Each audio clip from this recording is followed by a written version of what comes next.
Scratching on the microphone.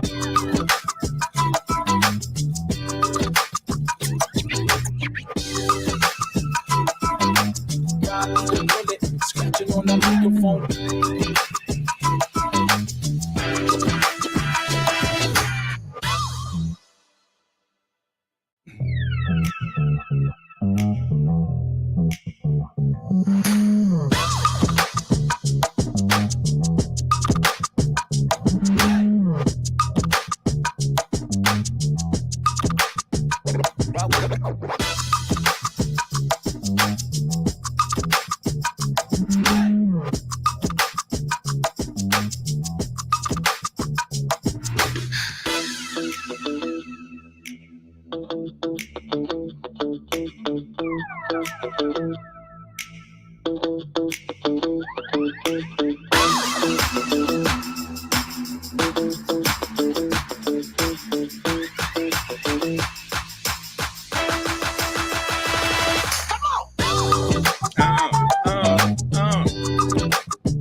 What's going on, family? How y'all doing? It's your boy.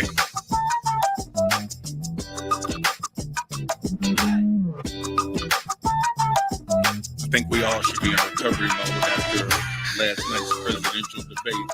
Let me drop the volume just a little bit on this. I think after the fuckery we saw last night, we all need therapy. What we saw last night, respectfully, was an embarrassment for our country.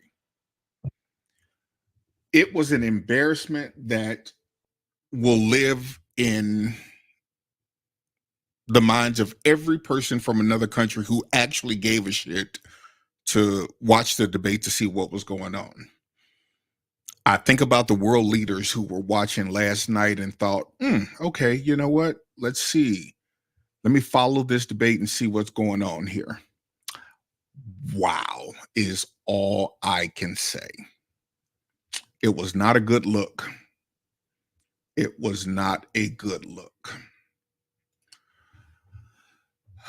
We had Joe Biden, current president, former vice president, senator for, 200 years, closer to 40 something.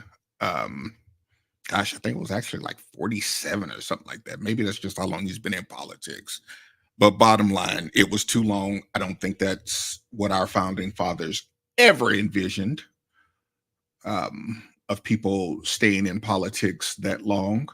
And to be clear, I am making assertions that I believe the founding fathers would agree with. Now, I am going to bring up one that Trump brought up during the debate where he spoke about the founding fathers' thoughts on something. I think he's way off. I am doing the exact same thing. Full disclosure. I don't think the founding fathers intended for us to have politicians in office as long as Joe Biden, Nancy Pelosi, Dianne Feinstein, Mitch McConnell, Chuck Grassley. This isn't a Democratic issue. This isn't a Republican issue. I just don't think that was ever the intent. Serve your country and take your ass back home and not be a career politician. I think we need term limits. I think most people would agree to that. We need term limits. And this whole concept of lobbyist in any other context, that would simply be called bribery. But because it's American politics, oh, they're lobbyists. And I don't doubt that maybe some other countries may have something going on like that. But the way we do it here, it's just flat out bribery. Okay, enough about the overall political system. What brings me here to you today? This is going to be something most people will vehemently disagree with me on. And I am okay standing on this hill. And I'm willing to stake my flag on this hill. Let's get first of all, let me just disclose my bias. I would never vote for Donald Trump after I saw the job that he did. 99% of what he touched turned to shit, in my opinion. He has no respect for the Constitution. He uses the courts as his personal grudge system. You know, if he was on fire, I don't even know if I would piss on him to put him out. So let me get my personal bias out the way. I don't want anybody to think I'm trying to hide some personal bias. My bias is not against Republicans. It is against politicians who claim to be Republicans like Trump. There are plenty of Republicans I can support. There were some Republicans who even had my vote at a time. But Trump is not a Republican. He's an opportunist. So now that we have gotten my bias out the way and you know completely where I stand, I am going to speak to you going forward about what happened during the debate. I'm going to be objective about this, and some of you who feel like just because I hate Trump, I will never, ever be able to be objective. Actually, I'm bigger than that.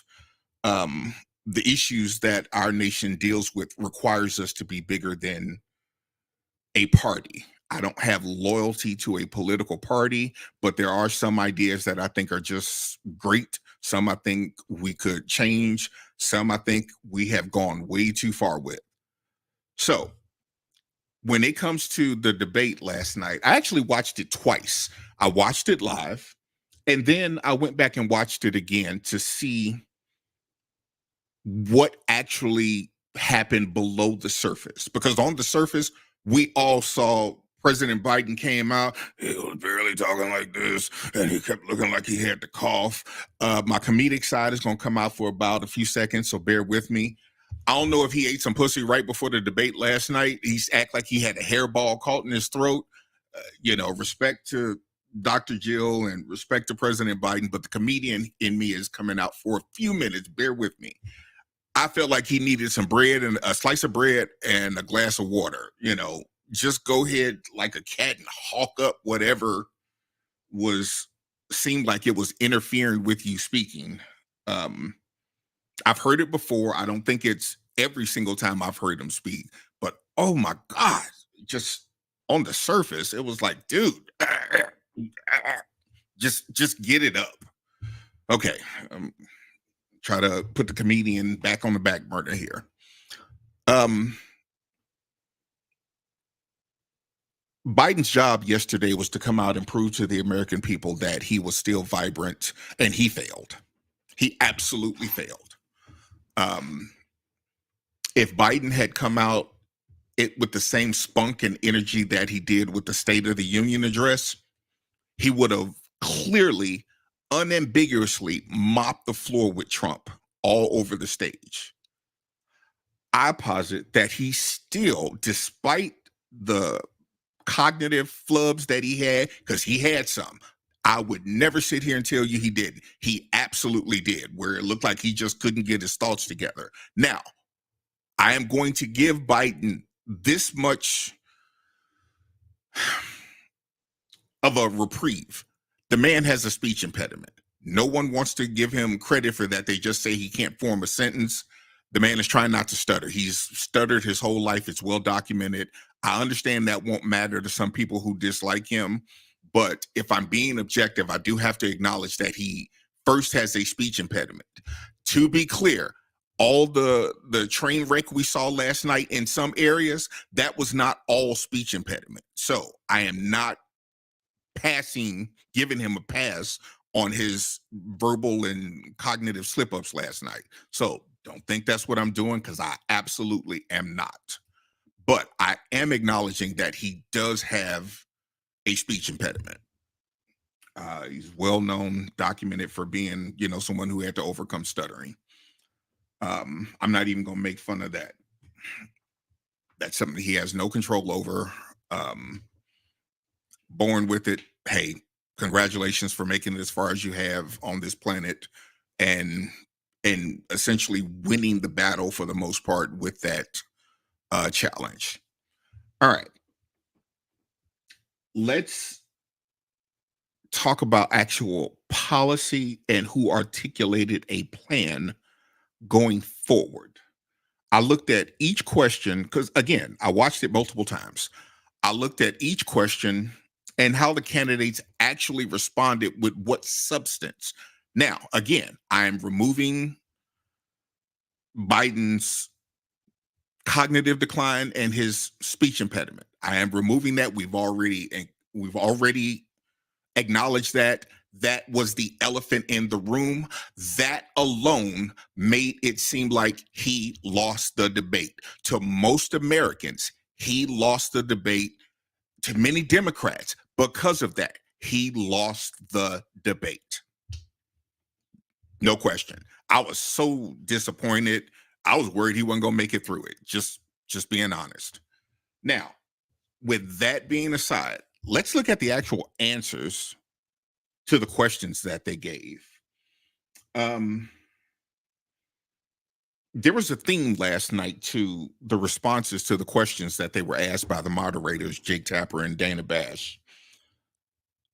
Biden typically, for the most part, answered every question, and he spoke about his record as president. But remember, this election is not about, the upcoming election is not about what you did only last time you were in office. It's not only about what President Trump did when he was in office. Yes, we look at a candidate's record, and that is an indicator of what they will do going forward. Fully agree with that. No argument, none whatsoever. But when you look at the answers that they gave to the questions, because remember, some of the questions were about, hey, what happened in the past? But they were also about, what are you going to do going forward about the issues facing Americans? And a lot of that is what's important. Yes, we know what you did in the past. If you did something great in the past, great. We're going to give you credit for that. If you messed up something in the past, great. We're going to hang that around you like an albatross. So we can't get away from the fact that we are still talking about the next 4 years that are in front of us with our upcoming election, about what you will do after January 20th of 2025. So let's not forget that. We have to remember that's important about what we're talking about.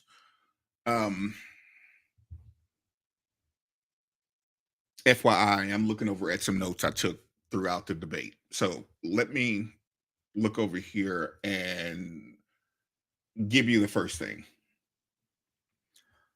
My overall theme was Donald Trump spent the entire debate, hour and a half, talking about what he did when he was president.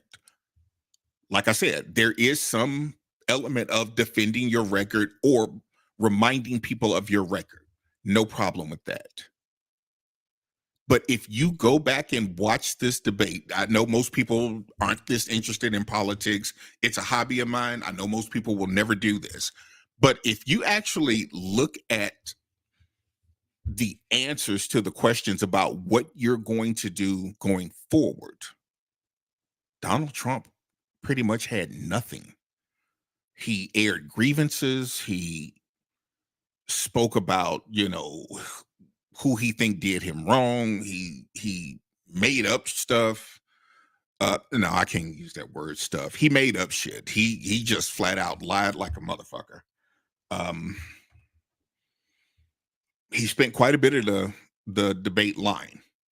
Now, again, this is unbiased. All politicians lie. They extrapolate things a little bit too far than they should sometimes. Sometimes they flat out lie. Donald Trump spent quite a bit of last night absolutely lying. But if you look at the answers that President Biden gave to questions that he was asked, he actually talked about what his record is, but then he also talked about what he would do in the upcoming 4 years. Former President Trump, he spent most of the time talking about what he did. And in context, most of what former President Trump said he did were a lot of general broad statements that are really, really hard to actually either nail down, or they were flat out lies. Let's just call it what it is. The man couldn't tell the truth for 20 seconds if his life depended on it. And he has been rewarded by a dysfunctional American political system that allows him to do that.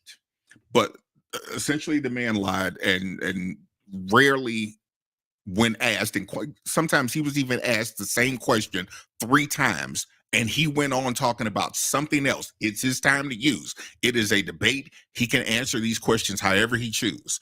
But former President Trump spent most of his time talking about things of the past, or arguing back and forth, or wanting or attempting to argue with President Biden. And President Biden did quite a bit of arguing back with him, when I think he should have been using his time more wisely.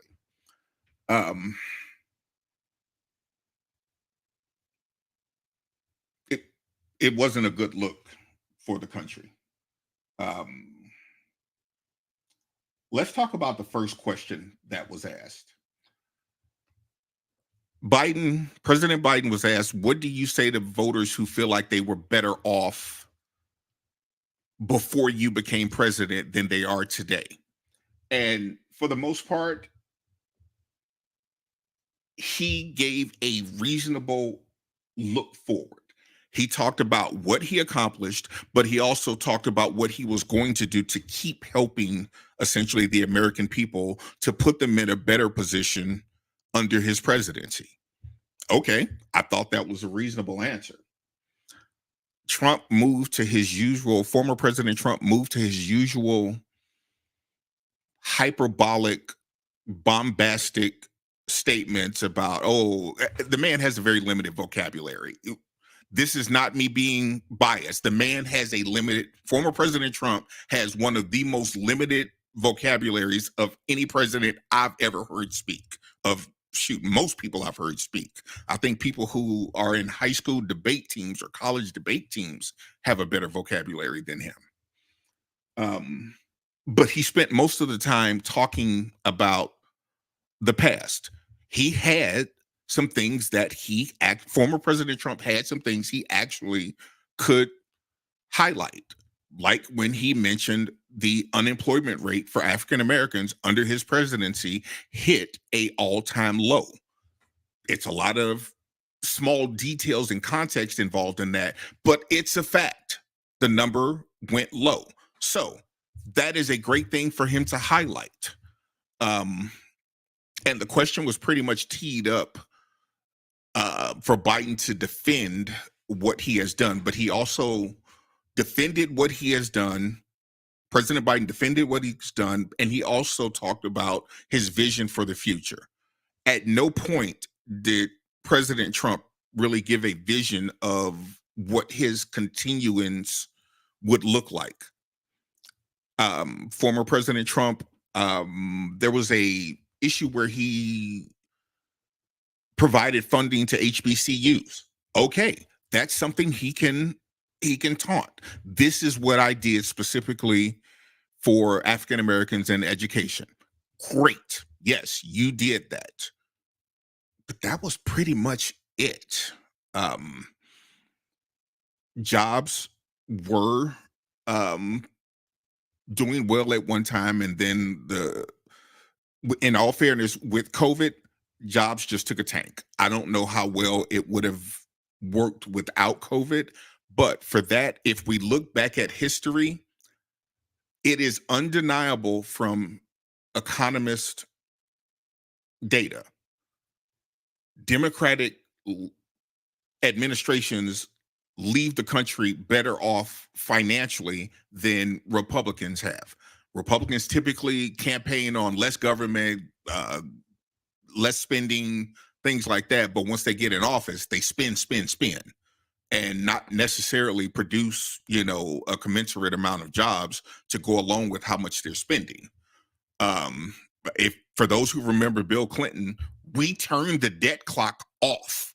It was literally turned off because when President Clinton left office, there was a surplus. That's the only time in my life, in my 50 years on this planet, that I've known that to happen. I wasn't following politics strongly as a child, but I got into it relatively young compared to what I think most people would be. Could be wrong, but that's the only time I've ever seen us turn off the debt clock. And when I recall George W. Bush got in office, he spent essentially, he and Congress spent like drunken sailors and left us with some serious debt. Then you have two wars, unfunded Medicare expenses, tax cuts, stimulus checks. I get it. He just spent a lot of money, and the numbers show that if you look at the outcome of each administration, Democrats leave the country financially better than Republicans do. That is non-negotiable. I will not go back and forth with people on this besides showing you the data. That is just what economists say. Now, like I said, President Trump had some things, former President Trump had some things he could have touted. He did just a little bit, but he spent more time rambling on about what happened during his administration, which really wasn't a whole lot. And then he didn't go forward saying, here's what I'm going to do going forward that will help out as we go forward. Under Trump, under former President Trump, the stock market did do well, but under President Biden, it has also done well and set records just like it did under President Trump. But those records were exceeded after President Biden got in office. So by that standard, both of them can say, hey, we had a great stock market under my administration. However, most Americans don't base how they're doing on the stock market and how mostly wealthy people are doing. We're talking about the kitchen table issues of rent, daycare, those types of things, childcare, groceries, car insurance, the price of consumables. That's what most Americans have to talk about. And when it came to that, there wasn't a whole lot of conversation from former President Trump about what he would do to keep that going. It was just more promises. When he originally ran for president, I specifically recall hearing him say, only I can fix this, or only I can do this. I'm going to make America great. We're going to do this, this, and this. But there was never any specifics on how he was going to do it. These were just great platitudes thrown out there with no how. And in the debate last night, again, there was no how he was going to do these things. Most of it was, we're just going to do this because I said we're going to do it. And that didn't materialize in his first administration and is unlikely to materialize in his second administration. So I think he really missed some opportunities, but I don't think he has anything to talk about. So let's look at the second question regarding the 10% tariffs. President Trump wants to add a across-the-board 10% tariff on all imports. As president, former President Trump added all these tariffs that he swore China was going to pay for, and all these other countries were going to be sending us billions. And during the debate, he kept saying, we collected billions. Well, the reality is, the economists tell you, Americans pay the tariffs. China doesn't cut us a check because we imposed tariffs on them and they're saying, oh, you know what? You guys added tariffs to us, no problem. We'll be happy to pay that. No, that cost gets passed on to the consumer. And that is non-negotiable. Donald Trump denied that his entire presidency, but all of his economic advisors or all of the people who are experts in that area just made it plain. No, Americans are going to pay these tariffs. So in this case, he wants to go back again with another. Also, there were retaliatory tariffs added to goods. So the people who lost in that situation were the American people because they paid those tariffs, despite him saying we're going to collect billions and billions of dollars. It's just not factually true. So again, former President Trump wants to add that 10% tariff, and it's probably going to work out the same way it did last time and potentially make things worse and fuel inflation. It's just, I don't see how it's going to help. And experts in this area, I am not an economist. I didn't sleep at a Holiday Inn last night. I don't play one on television. But when the experts were asked their unbiased opinion, they said the American people will pay those tariffs.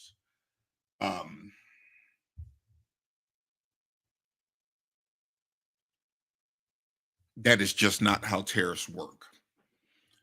If we look at the third question that was asked about tax cuts, former President Trump's $2 billion tax cuts that went mostly to the wealthy are about to expire, and he wants to renew them. He says, if elected, I want to renew these tax cuts. Okay, that $2 billion blew a hole even larger into our deficit. Republicans have never made sense about this. This is this voodoo economics, to use President Reagan's term, former President Reagan's term, voodoo economics, when you think this whole trickle down thing is going to work. It hasn't worked yet. It doesn't work. So to say that, oh, we're just going to cut taxes and then everybody benefits, all boats will rise, that is just not the outcome of tax cuts. Corporations are already paying sometimes little to no taxes as it is. And the argument that the tax rate went from 39% to 21%, it really doesn't matter. Yes, President Trump said we cut the tax rate from 39% to 21%, but most of the corporations are paying, a lot less than that, closer to the 8% range. It's just not true that that's the tax rate that they were paying. Yes, that's the established tax rate, but corporations and their attorneys wrote the tax law. So they wrote it to their benefit. So let's just not act like we had all this money coming in and it just got stopped. They weren't paying that much anyway, and then you just gave them a bigger tax cut. So the idea that he wants to extend those is, I believe, only going to hurt the economy more. And that's not me being biased. I think it's just going to be a repeat of what history has shown us when Republicans promise tax cuts don't have to be paid for. Quite often, the deficit hawks on the Republican side say, oh, anything we pass, and some libertarians like Rand Paul, anything we pass must be paid for. Okay, but when it comes to tax cuts, those never have to be paid for. So the double standard and the hypocrisy there has always spoken very loudly. This isn't me. This is what history has shown. So this is not my opinion. When President Biden was asked about this question, he grossly Medicare word salad mumbled through that whole thing. He struggled. No ifs, ands, or buts about it. He struggled through that. Now, he didn't do as bad as Senator Mitch McConnell. Some may argue it would have been better if he would have just shut up, but he was trying to communicate. For those of you who recall Senator Mitch McConnell, he would be asked a question and he would just go,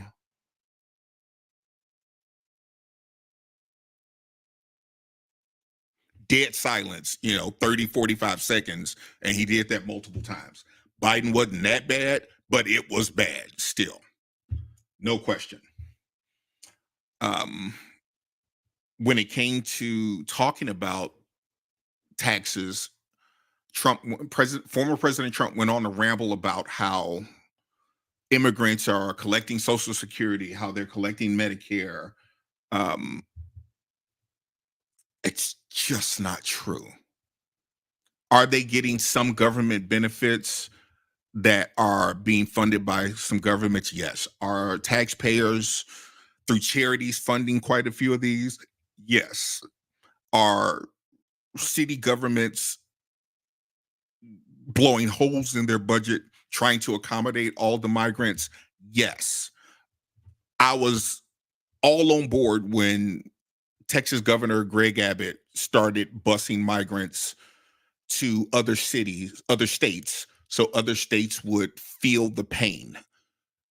Do I like the way he did it? No, because I believe the way it was done was human trafficking. You don't just tell people to get on the bus and everything is going to be great, and the person you had take them there essentially get off an airplane and disappear and leave them to fend for themselves, or like the bus that was dropped outside of a Kankakee gas station, Kankakee, Illinois gas station, and they were just dropped off there.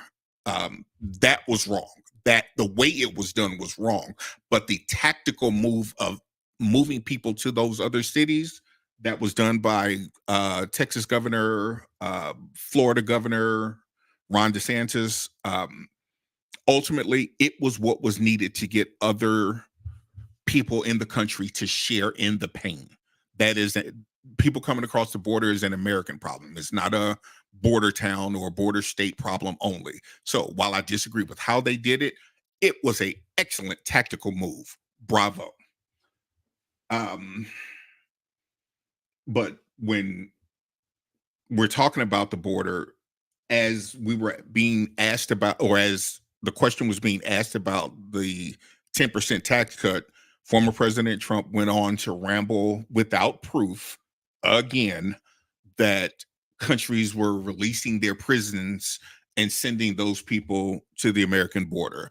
They were emptying out their mental institutions and sending those people to the border. Put up some evidence or shut up. It's simply, there's no evidence to support that. There's been no evidence offered. It's just another lie as far as I'm concerned. If you show some evidence, great. I'll be more than happy to evaluate that. And if it makes sense, I'd be more than happy to give you credit. But it's just another lie. So instead of talking about the tax cuts, it was essentially deflect. He also alleged former President Trump also alleged President Biden was some type of major criminal without going into any specifics to indicate that he was a criminal. It was just something to deflect and to say negative things against the current president. It was a waste of a question that he could have used to talk about how his tax plan would have benefited the country. He simply did not address it. If we look at the next question, where Trump was asked about would he block abortion medications, he actually said no.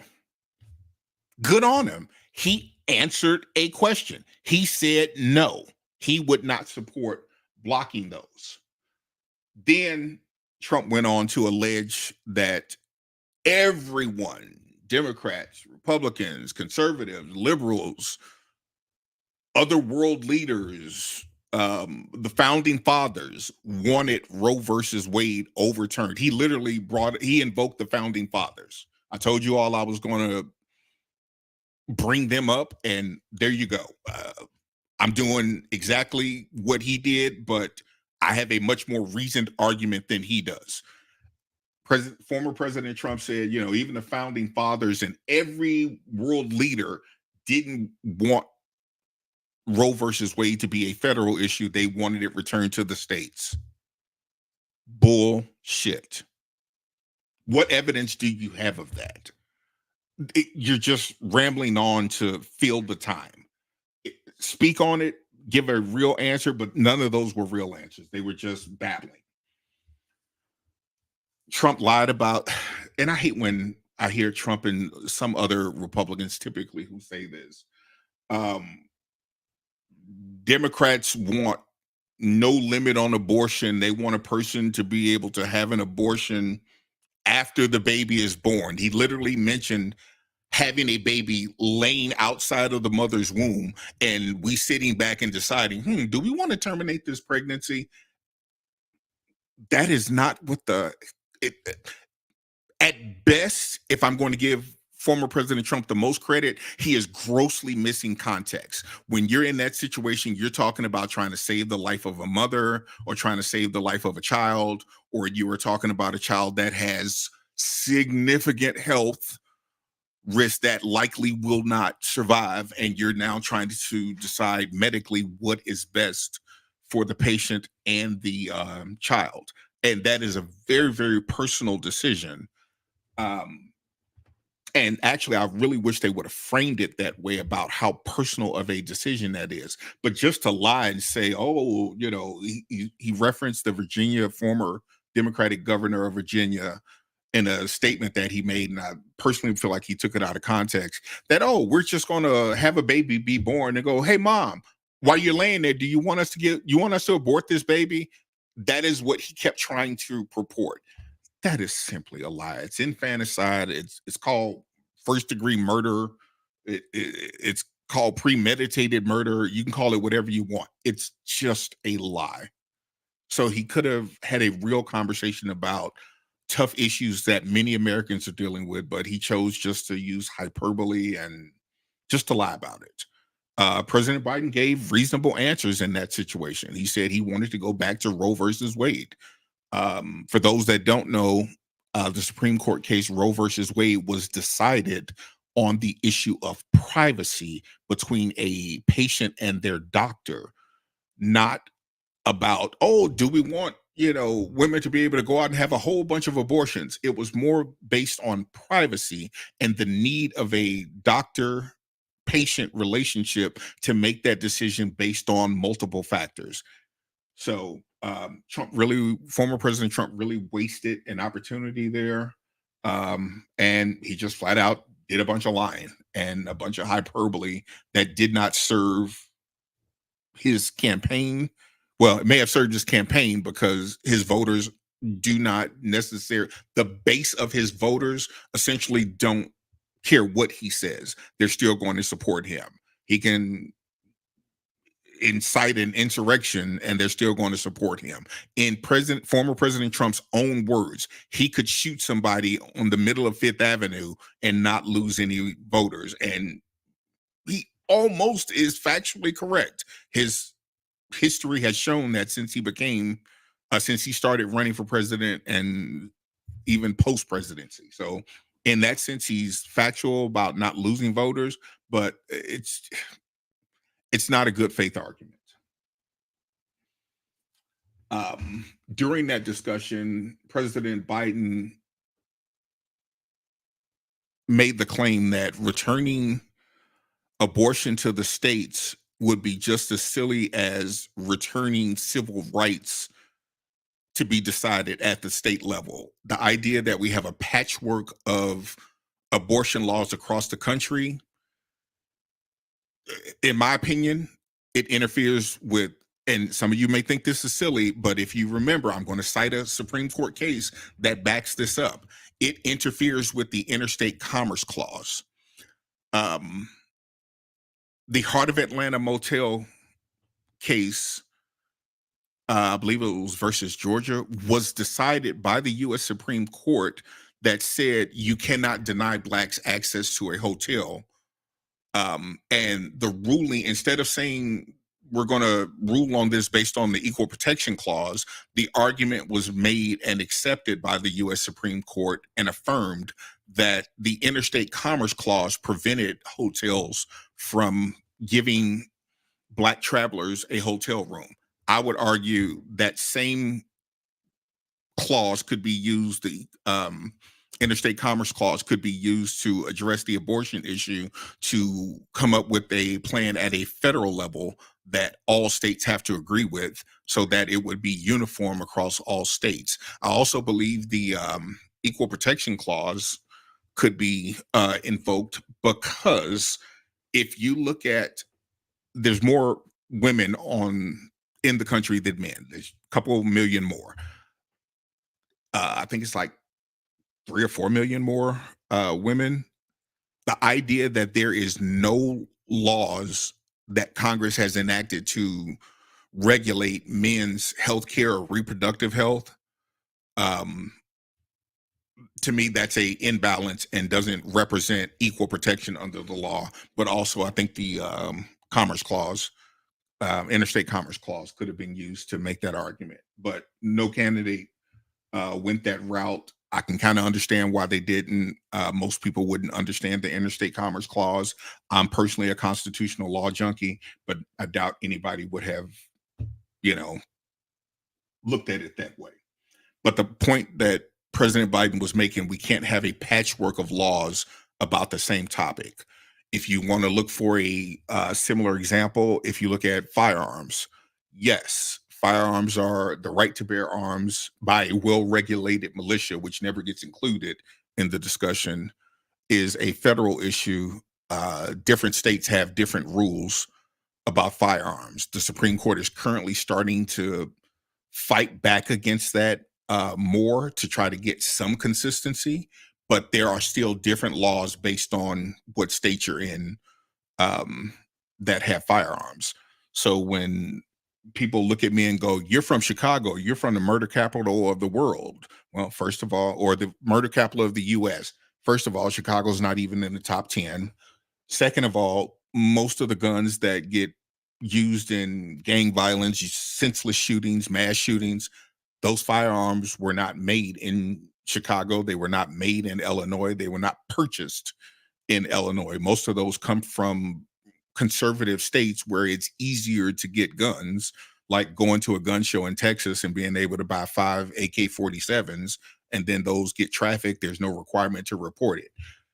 The point that I'm making is, don't get lost in the weeds on this. And maybe I went too far down, but the point is, when you have a patchwork of laws about the same issue, you can't have a function. It's hard to have a functioning government.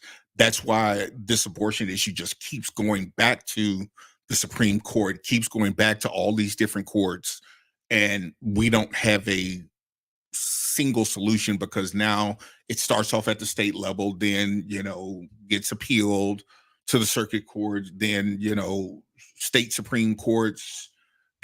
So the point that President Biden was making with that analogy is that we need a standard solution across the nation, which I think would be a good idea. But that's my opinion and that's my bias, fully acknowledging that. Again, we talked about Trump, his argument about aborting babies and sending people from mental institutions. Trump also said the founding fathers would have wanted abortion legislation at the state level. I think he has no fucking clue what he's talking about. I don't think anybody can reasonably make an argument that he would know that that's what the founding fathers would have wanted. In one of the next questions, it was about the border. President Biden was asked, why should voters trust you to handle the border? Is the border fucked up? Yes. I'm not even going to try to clean that up. I'm not going to try to placate. I'm not going to try to put lipstick on that pig. It is broken. Now, in fuller context, immigration has been a broken issue in this country since at least the last 5 presidents. This is not a issue that Biden created. Now, some can argue he made it worse, but it is certainly not an issue that he created. It was not an issue that President Trump created under his administration, President Obama, President Bush, President Clinton, President Bush, Poppy Bush, President Reagan. In fact, President Reagan even essentially did asylum for a lot of people during the, or not asylum, amnesty, so to speak, for a lot of people. And we thought that, or at least the argument at the time was, let's just go ahead and solve this with one fell swoop of a pen, but it didn't solve the issue. So we definitely have things that need to be fixed about that. And President Biden holds some blame. Now, in full look at the other side of this issue, Republicans negotiated essentially a bill to fix the border where they got 90% of what they asked for.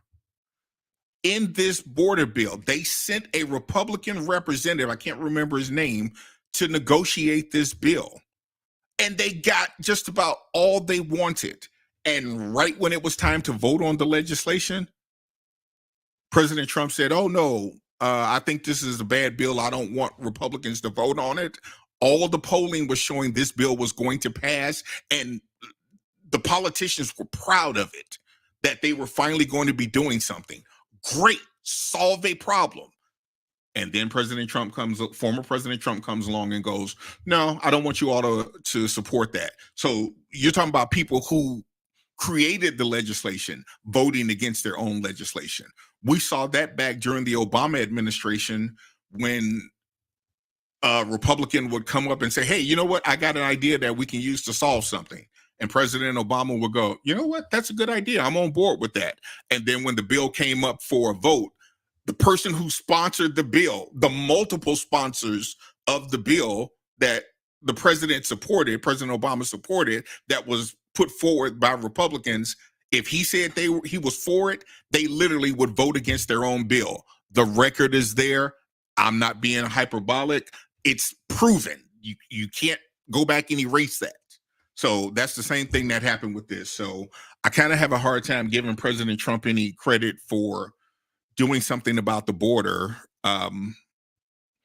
when he had the opportunity as a private citizen to do nothing and things would have gotten better. He says, according to President Trump's team, his mouthpieces that go out to include Texas Senator Ted Cruz, all President Biden had to do was do nothing and the border would have been better if he did nothing, but he did something and broke it even more.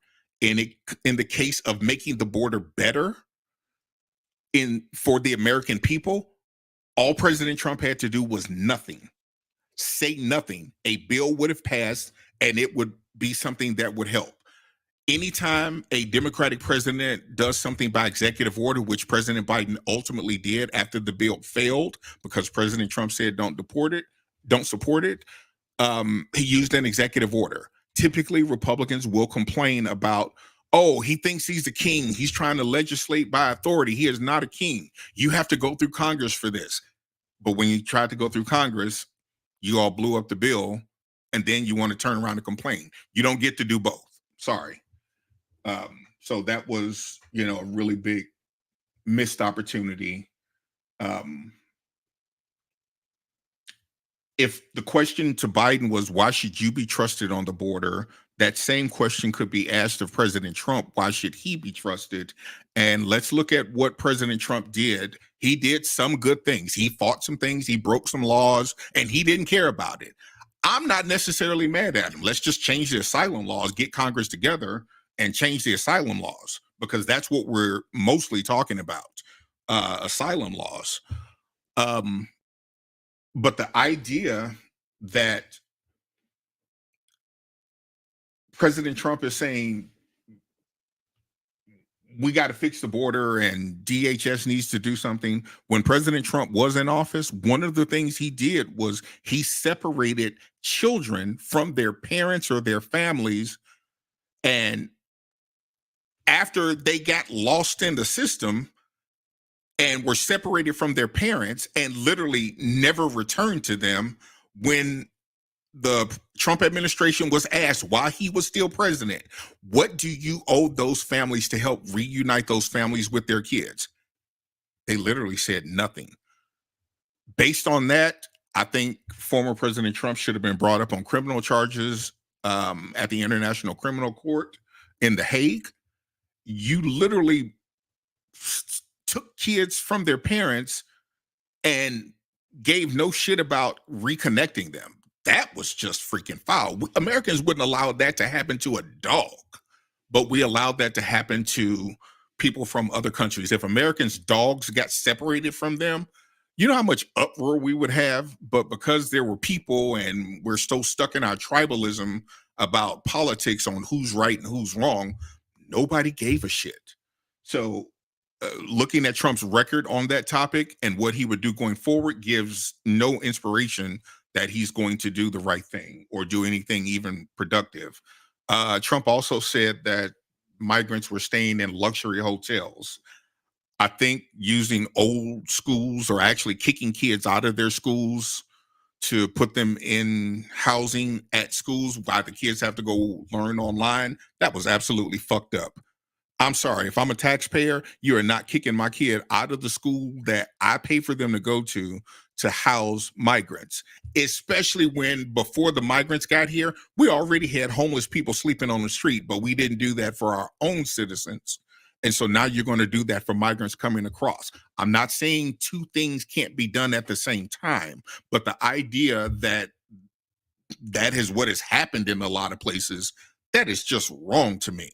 So I tend to support, but that's the desperation that happened when the states of Texas, the border states, started sending migrants to other places to be dealt with. And again, it was a good move to get the larger issue into the public domain and get people working on a solution.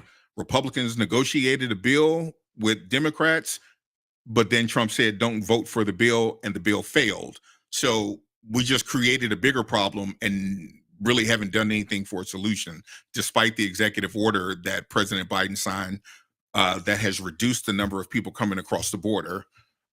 Quick note here, let's make sure we're using the right language. If somebody comes to the border and presents themselves for asylum, that is not an illegal immigrant or illegal alien, whatever term you want to call it. That is a person who is seeking asylum. Please don't confuse a person who crosses the desert or walks across the Rio Grande River and enters the country illegally, or who is brought over by a coyote. Those people, if you want to use the term illegal, then that applies to them. But if a person shows up at a border, presents themselves for asylum, and now, fills out the app, goes through the process of being screened by Customs and Border Protection, which they do every single day. If you don't know, it's happening on the border. I know firsthand. I've been there. I've seen it. Those people are not quote unquote illegal, but they just all get lumped into one category. There are two different classes of people. So that's important, but no one ever digs that deep to identify that. President Trump was asked, former President Trump was asked, would he deport all undocumented immigrants in the country? And he claimed that migrants are living in luxury hotels like we talked about. He could have spoke the truth about it, but he kind of abandoned that question just like he did some of the other ones. The topic came up about, and the lack of staying on topic brought this into the fold. Trump called veterans suckers and losers. That is well documented by a 4-star general who became his chief of staff. I believe Trump said it. I think most people, when it came out, believed he said it. And of course, he denied it to the hill last night, saying 19 people agreed that he didn't say it. Well, just because 19 people agreed you didn't say it, that doesn't have anything to do with the person who was in the room when you said it. The other 19 people may not have even been there that you're referencing. So, but that topic on immigration dealt divulged into them running into calling each other names and talking about calling veterans suckers. Um, since they were talking about veterans, Trump had a right to tout his record on helping bring about the VA choice program. And he brought that up. Great.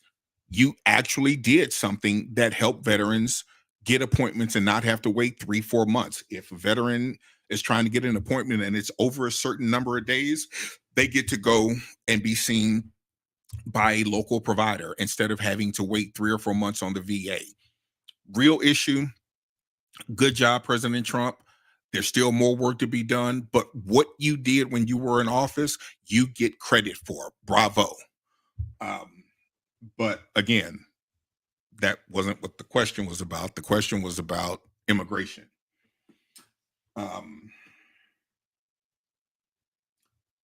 Another question came up that said, are Putin's terms, Russian President Vladimir Putin's terms for ending the war in Ukraine acceptable? Essentially, he said, let me keep all the territory that I've taken back from Ukraine. Is that acceptable?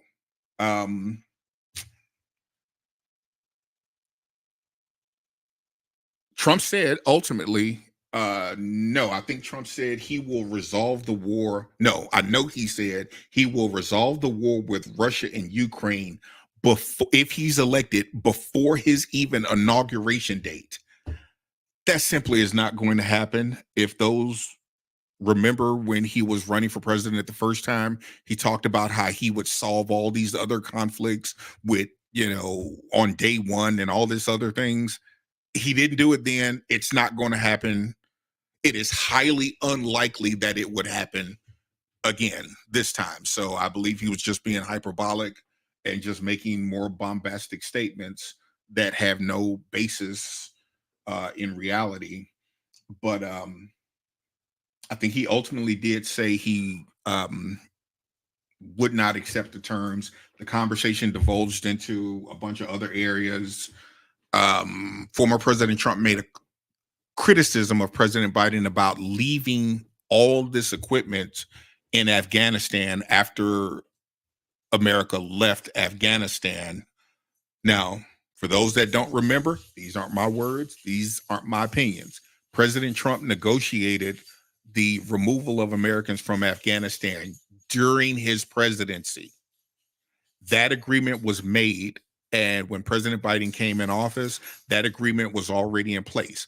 Could President Biden have broken that agreement? Absolutely. I doubt there would be anything gained by it. We spent 20, 25 years in Afghanistan. That was not a military solution that was going to solve what was going on in Afghanistan. So staying there, I don't think would have done anybody any good. And I think we just lacked the political courage to say, you know what? All those years and all the trillions of dollars that we spent, that the military was not the solution to that problem. But the military was used, and President Biden honored the pullout that President Trump had negotiated. And what ultimately happened was we left a bunch of equipment there. That was Trump's criticism. My question to President Trump is, what do we do? Do we load up all that equipment and bring it back home? You know how much money logistically that will cost? There are some things, of course, you bring back. Some things if you can't, because of the urgent pullout, which could have been done better. But because of the urgent pullout, it was going to be chaos anyway, I believe, when people realized we were leaving. But because of the urgent pullout, some things that we don't want to leave them, you just got to blow it up. You got to run a bulldozer through it, strip the classified stuff out of systems that we don't want to leave, and other things, you just either leave it there or blow it up. Logistically moving it back to the U.S. or other U.S. military bases, the question would be, for what? A lot of it needed to be repaired. Some of it may have been in perfectly working condition, but the idea of that we're going to bring all this stuff back was just not realistic under any administration. So, again, the topic was about whether Putin's terms for ending the war in Ukraine were acceptable. But again, the conversation just went off the rails because President Trump didn't answer much beyond or say anything beyond yes, and he would end it before he took office, but he never gave specifics on how. That's something that's standard by President Trump. He never gives specifics on how.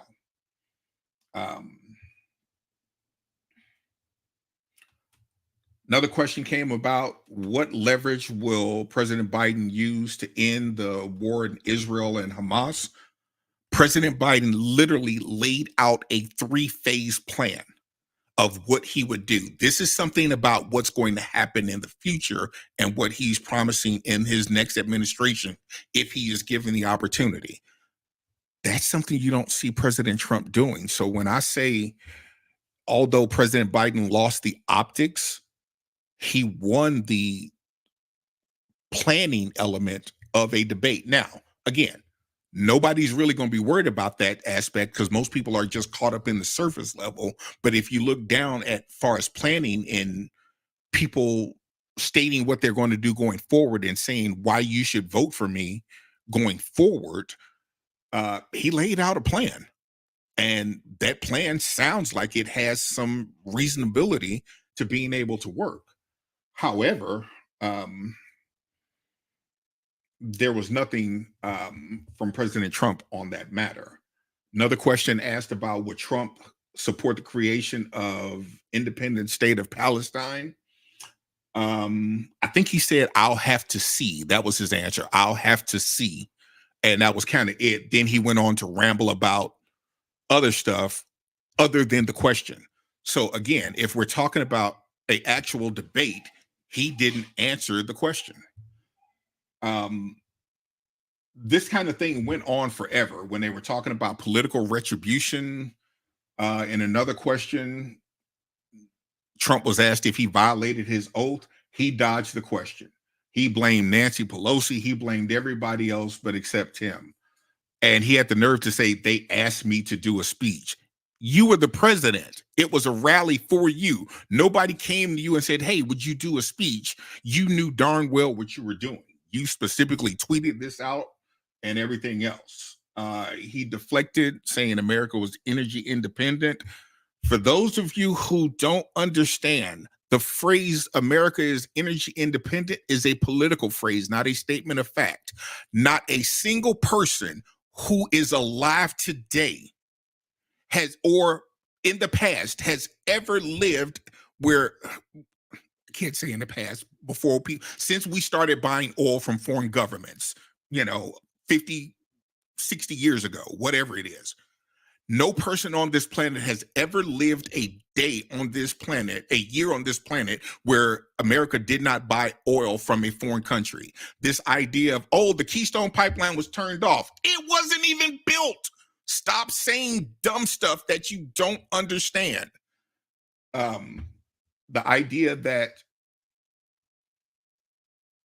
we can say that he violated his oath, that's exactly what he did. He violated his oath and tried to produce a riot. He deflected to talk about other things. I think he even claimed he brought the National Guard to Minnesota during like the George Floyd riots and stuff like that. I could be wrong. I don't recall him federalizing the National Guard. I believe that was the governor of the state who is the commander of the National Guard who did that. But I could be wrong, but I don't remember it happening that way. Not trying to take anything away from him if he deserves credit for it, but I don't recall it happening that way. Trump was asked about political retribution. When that question came up, he was doing a bunch of rambling to not address the question. And in his ramblings, he said, if I told the Ukraine government to get rid of a prosecutor and I was going to withhold money from them, that would be a quid pro quo. Donald Trump withheld money from Ukraine over what they wanted them to do to help him win an election, which was a quid pro quo, or he tried to get a quid pro quo. He was impeached for it. Literally, he was impeached the first time for this. So for him to bring this up like, oh, this is something new, I'm just dumbfounded how he has that many balls to act like he's never done this forward. When Biden and Trump got to arguing about Trump constantly calls Biden the worst president ever. At one point during the debate, President Biden told viewers to Google or look it up who the worst president, according to presidential historians, was.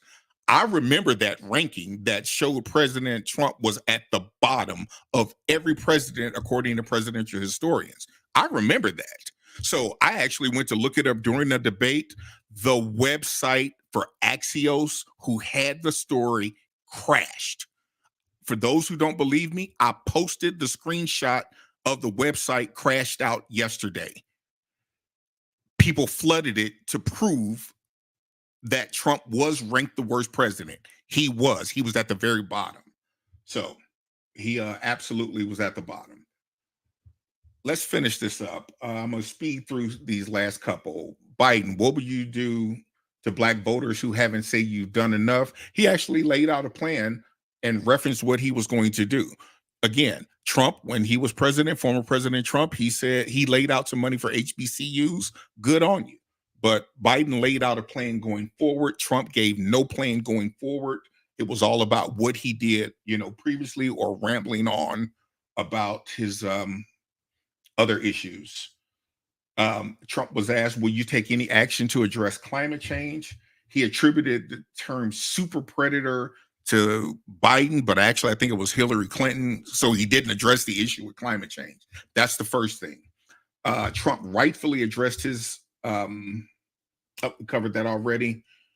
Trump said, I have the biggest heart of anyone on this stage, which I think everybody knows that's a damn lie, but whatever. Trump claims he reduced the price of insulin for Americans. He got one company to do it. And let's give him credit for that. He did. President Biden ultimately got the remainder of the pharmaceutical companies to do it. So both of them get credit, but Trump tried to parlay that into being that he got all companies to do that. No, you didn't give any context to there, and you got called out on it. So again, in that situation, Biden has a record of doing something better than Trump did. I think Biden won on that issue. Again, he may not have been the most articulate, but the theme throughout this podcast is when issues came up, Biden did a better job not talking. That would be the wrong thing to say. The substance of what he did say was better than Trump. So this is where I say, while Biden lost the optics of the debate, he actually won the substance of it.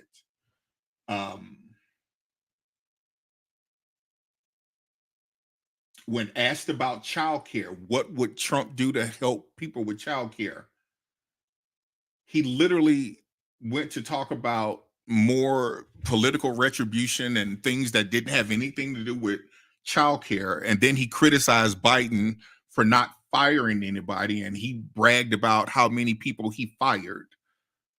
The question was about childcare. So basically, you didn't address the question. He was asked about childcare again, and he talked about something else. So again, multiple times he was asked, and he kept on deflecting. Biden talked about a plan of what he did and what he will do going forward. So again, this is another example of where I say Biden won on that issue. Again, it won't come off that way, but if you dig deeper and get past the optics of his condition, he won on the topic. Trump was asked, what will you do to help get people treatment for addiction? He went on to talk about the deficit. China is going to own us. Now, in all fairness, as much money as we have borrowed as a nation from China, he has a fair statement to say China is going to own us. But the question was about what are you going to do to help people struggling with addiction? So again, he didn't address the issue. And Biden did a good job of reminding people that Trump killed the border bill that would help stop some of the flow of drugs coming across.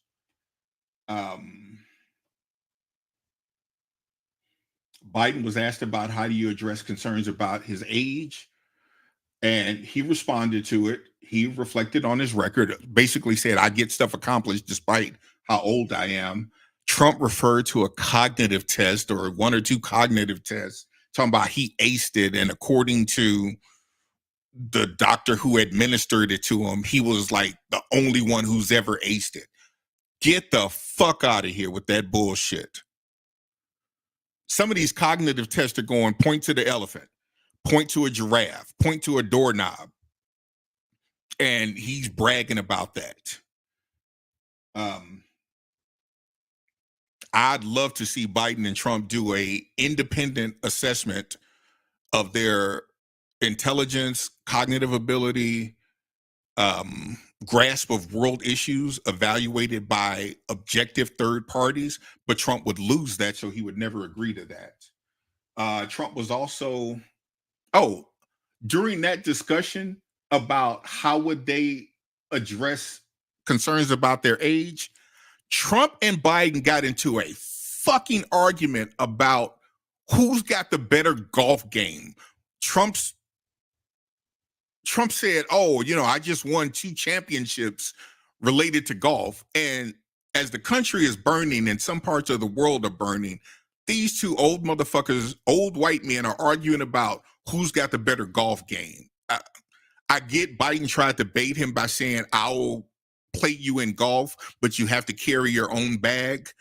And he referenced to where Trump lied that time and said, oh yeah, I just had my physical and I'm, 6 whatever at 220 pounds. You lying bastard. We know goddamn well you ain't 220 pounds. You lied about it then, but y'all got the nerve to be arguing about who's better at golf. America lost during that. Nobody won. America lost. Trump was asked would he pledge to accept the election results after court challenges.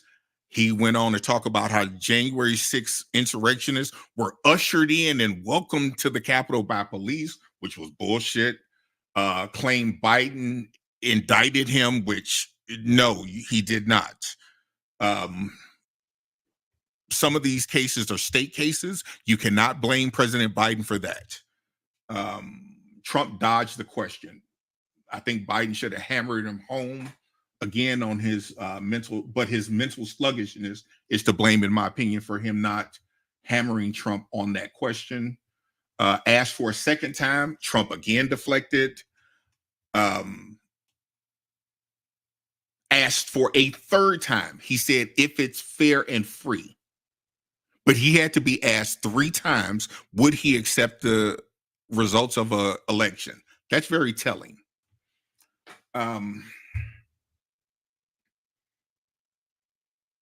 Trump tried to talk about how, he didn't have the opportunity of a fair election. You filed, I think, 62 lawsuits in court and lost all but one of them. And none of them showed that your claims had any validity. And in many cases, your lawyers weren't even making claims of election fraud.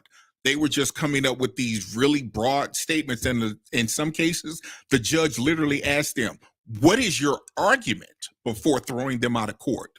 And that happened like 61 times, I believe. Again, I think he won one of the cases on a procedural matter, but he lost 61 cases over the election. In the closing remarks, Biden, over his words, it was bad. No question, it was bad. But again, I give him some deference because he has the speech impediment. but he also has signs of cognitive aging. But in his closing remarks, Biden did talk about his vision for the future of America. In Trump's closing remarks, he never once mentioned what he's going to do going forward. It was all about stuff in the past. He literally never said a single word about, when I'm elected president again, here's what I'm going to do to help the country because this is what we need. So you have heard me discuss why I feel like Biden technically won the debate, even though his poll numbers are not going to be helped by what he did last night. I don't think he's going to inspire any confidence in voters because voters are very shallow. But if you look at the substance, it is my argument, and as presented by the evidence I've shared with you, that Biden actually won on the substance of the debate. Share what you all think. Please post your thoughts. I'm all for a good political discussion, but we can't just get up here and call each other names. We have to have a discussion on the substance of the matter, not just throwing ad hominem attacks at each other. Thank you all for listening. For those who chose to follow, I appreciate you all. Much love. Follow us at Family Talk on Facebook, TikTok. I think it's Family Talk 5 on TikTok. Family Talk on Twitter. That's FRAMILY on all platforms. Family Talk, TALK. YouTube, we have a Facebook page. We have a Twitter account, Family Talk.